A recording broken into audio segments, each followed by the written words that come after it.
Before Call of Duty ruled the military first-person genre, before Battlefield became EA's main military shooter, there was Medal of Honor, a game series born from Hollywood influence, one brought by one of the greatest filmmakers of his generation, as he sought to tell the stories of war in a new medium, for a new audience. The series Medal of Honor would be built on cinematic storytelling, and at one point it would be known as the golden standard for World War II shooters. However, today Medal of Honor is all but forgotten, as its golden days are long gone. The series has been left behind in a market it almost single-handedly created. So what happened? How did a series that once stood at the top completely disappear?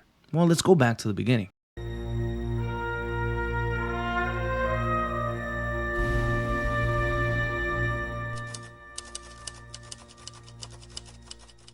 It all started in 1999. Inspired by his work on the 1998 film Saving Private Ryan, Steven Spielberg wanted to bring the same authenticity and drama to video games. He also saw this as an opportunity to teach and educate those about the realities of war through video games. It wasn't all about entertainment, as learning history was also a massively crucial part. The result of this inspiration gave birth to the first Medal of Honor. The game concept and story were written by Steven Spielberg, and the game was developed by DreamWorks Interactive, which Spielberg founded alongside Microsoft back in 1995.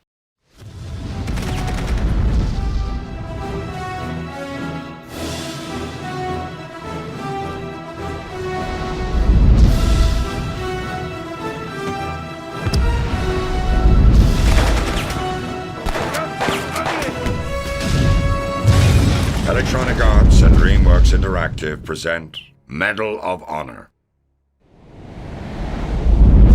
Prepare for your finest hour. Medal of Honor would eventually release on the PlayStation 1, and it would become an instant success due to its grounded nature. The World War II shooter would focus on realism, atmosphere, and emotional storytelling, which led to it receiving a 92 out of 100 on Metacritic. However, even with this success, the original Medal of Honor would be the only one that the acclaimed filmmaker would actually work on. He would go on to sell both DreamWorks Interactive, the developer, and the game series Medal of Honor to Electronic Arts. After the sale, Medal of Honor Underground would be released, the second installment of the franchise, and this one would focus on the French resistance.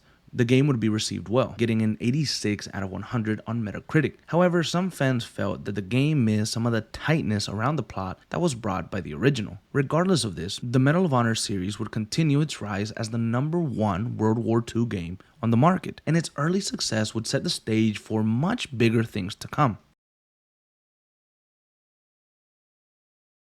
Now, some may refer to the 2002 to 2005 run as the golden era of Medal of Honor games. During this time, they released Medal of Honor Allied Assault, Frontline, Rising Sun, Infiltrator, and Pacific Assault. All of these games were World War II era theme and concentrated on different aspects and perspectives of the war. However, it was 2002's Medal of Honor Frontlines for the PlayStation 2 that became a big hit. An instant classic, with many fans remembering it most due to the depiction of well-known historical moments, like the storming of Normandy. Over here! Get over here! We've got a hell of a mess here! That artillery strike scattered what's left of our squad all over the beach. 4 of our boys are over there! Help them move up the beach to the seawall! I'll give you some covering fire! Now move out!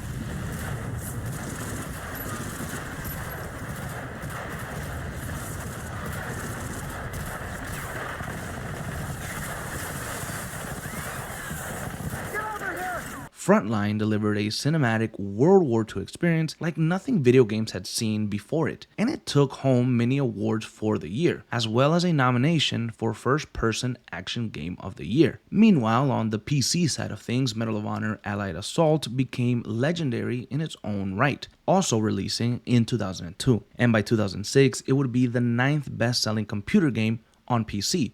Allied Assault would win the 2002 Best Action Game of the Year, awarded by PC Gamer US. The cool thing about Medal of Honor Allied Assault was that the game was crafted by a team of 22 developers, including Vince Zampella, and Jason West, who would leave the studio and Medal of Honor behind to create Infinity Ward, the studio behind Call of Duty. For a brief moment in time, Medal of Honor was the king of World War II shooters, selling millions and setting the standard for immersive, historical first-person stories. Now, the problem was that everyone wanted a piece of the pie, and the World War II theme market began to grow much bigger than just Medal of Honor, with Battlefield 1942 arriving in 2002 and Call of Duty releasing in 2003. Now, many may ask, why did EA publish Battlefield 1942 and Medal of Honor at the same time? Well, EA thought that the popularity of World War II games was so high they could capitalize on multiple games, with Medal of Honor focusing more on the linear storytelling, while Battlefield 1942 would take a more action-oriented approach with multiplayer and big-scale battles featuring vehicles, tanks, and other elements. The problem was that a shift was coming, and Battlefield 1942 quietly exposed that. And so a year later, Call of Duty 2003 would blow everyone else out of the water. And that game would receive a Metacritic score of 91 out of 100. It would win Game of the Year for 2003, amongst many other awards. The shift began speeding up from here, with the former developers of Medal of Honor coming for the throne.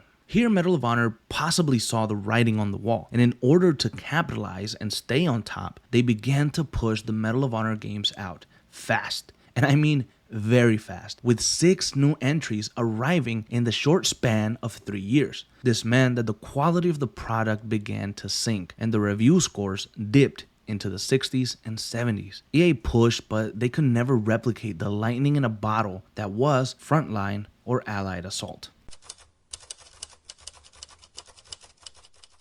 By this point, EA tried to shake things up. First with Medal of Honor Pacific Assault in 2004. This wasn't just another D-Day retelling. It shifted focus to the Pacific Theater, covering Pearl Harbor and Guadalcanal. EA aimed for a slower, more tactical shooter experience with squad commands, realistic weapon handling, and bigger, more open battlefields. It was ambitious. However, with such big ambition came big problems, as the game was plagued by performance issues and long loading times. Sadly, this would become the main talking point when the game was released. They would try again with Medal of Honor European Assault in 2005, which ditched the linear, heavily scripted format for slightly more open mission objectives. Instead of simply going from point A to B, players could choose the order that they tackled their objectives, giving a sense of freedom in combat. It was a step forward, but critics felt it wasn't taking enough risks. 2 years later, in 2007, EA released Medal of Honor Airborne, the boldest shakeup the franchise had seen.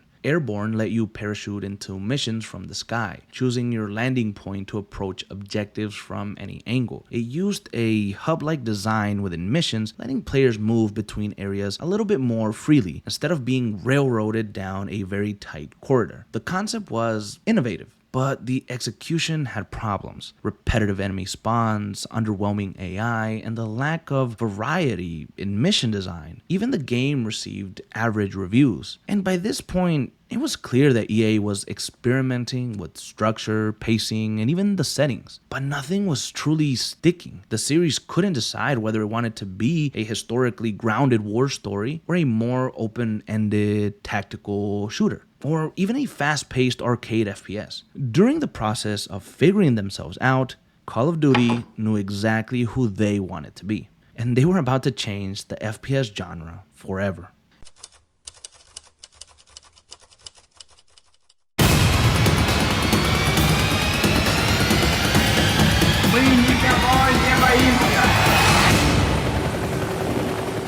Ready up.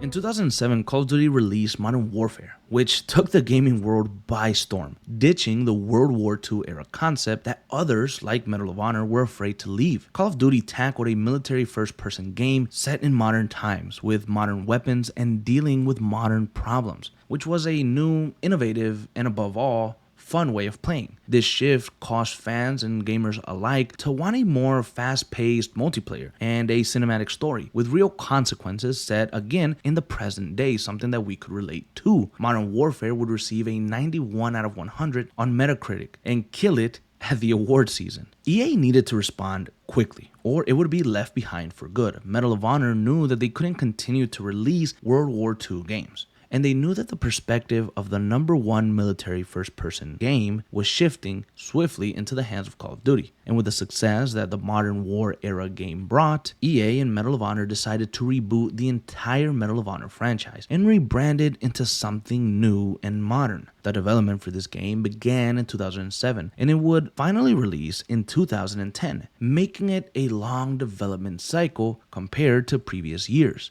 Simply titled Medal of Honor, the franchise swapped World War II for a gritty Afghanistan setting and followed a Tier 1 DevGru SEAL conducting operations in Afghanistan. The game would receive average reviews with a 75 on Metacritic. The multiplayer was fun enough and the campaign was alright. However, many called it wacky and rushed. Medal of Honor's biggest problem in 2010 was Battlefield, Bad Company 2, and Call of Duty's Black Ops 1. The competition was just really tough. And honestly, to add insult to injury, or at least what I think the problem was, that in the time that Medal of Honor 2010 was being developed and released, Call of Duty released Modern Warfare 1, World at War, Modern Warfare 2, and Black Ops 1. Call of Duty was no longer in danger, they were the danger.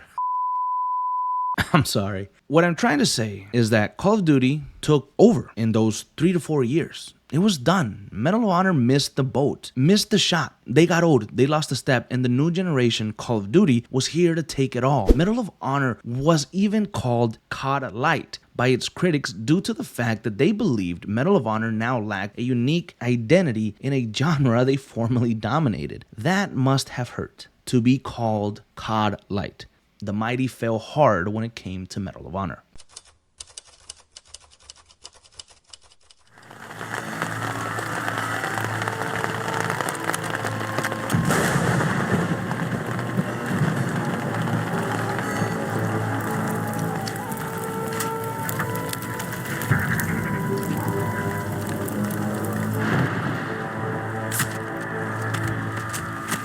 By 2012, Medal of Honor decided to throw a Hail Mary, and they released what would be their final true entry in the series, Medal of Honor Warfighter, a sequel to 2010's entry that followed the SEALs once again and the protagonist of the previous game. However, Medal of Honor Warfighter was poorly received, getting just a 53 out of 100 on Metacritic. Some of the problems highlighted in the reviews at the time were a rushed development cycle, clunky gameplay, and a forgettable story which left longtime fans and newcomers disappointed. That wasn't all. Warfighter bombed hard in sales as well, only making about 300,000 in its first week, which was apparently well below expectations. After this, EA officially rested the series, shifting all of their focus to Battlefield as their flagship first-person shooter.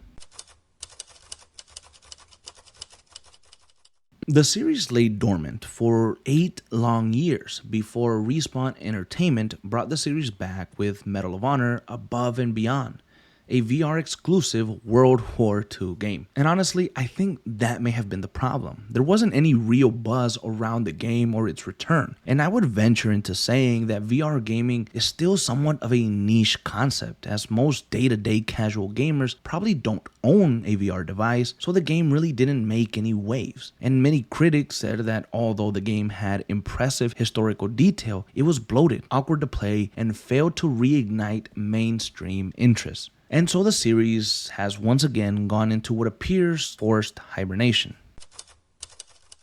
Now, I believe that Medal of Honor fell victim to an eventual identity crisis, and increased competition never allowed it to reach the heights that it began with. I think they never really knew what to do after Call of Duty's rapid rise, and the forced and rushed releases by EA really doomed the franchise. What began as a passion project from one of cinema's great storytellers turned into a theme park of games, just living on name alone. And it's sad, due to the fact that the potential for Medal of Honor was so high, and with better leadership, it could have taken a quicker turn into the Modern Warfare era and continued to tell unique, original, and powerful stories today.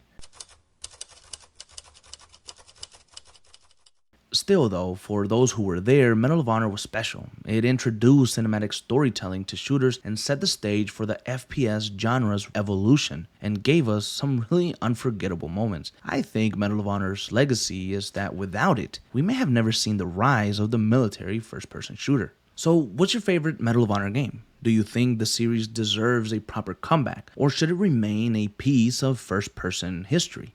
Personally, I loved Medal of Honor Frontlines. It was my first introduction to the military FPS, and I put countless hours replaying the storming of Normandy time and time again as I was growing up. Honestly, I'd love to see Medal of Honor return and tackle modern warfare again, but this time with a much more patient approach, all while remembering what made them great before, not competing against anyone, but setting the standard.